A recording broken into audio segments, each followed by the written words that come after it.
For the first time in 80 years, most Americans do not belong to a house of worship. As we told you in our last half hour, the numbers have been in decline for years. And now, because of the pandemic, thousands of houses of worship could close for good. But as 10 on your side's Regina Mobley shows us, some local churches are defying the odds.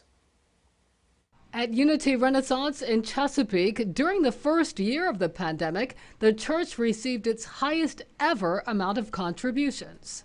When you're done, you're going to scoop this in your hand and put it back in there, okay? It was enough to build a $1 million expansion that includes space to offer tutoring services to children who fell behind during the pandemic. We navigated through the hardest of those times, and when being able to be back together was one of the most joyous days I've ever experienced in my life. At the Mount, with 8 locations in the region, it opened a 9th church called the Mount Virtual. New Year's Eve, we did a 2-hour production.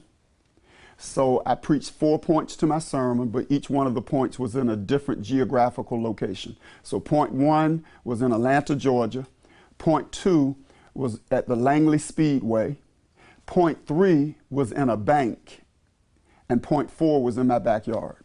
The audience was 25,000 people, 6 continents. Someone that's a church consultant to us said that COVID compressed 10 years of change into the church in 2 years. The years, 164 of them, have included 6 pandemics at the Basilica of St. Mary's of the Immaculate Conception.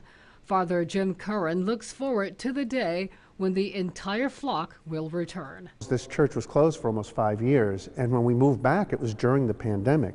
So I have yet to see this church full. He says when we can expand our living space where we exist, then everything expands. And I think that's going to take some time, but I think we will, because it's what we do. Human beings are remarkably adaptive. Regina Mobley, 10 on your side.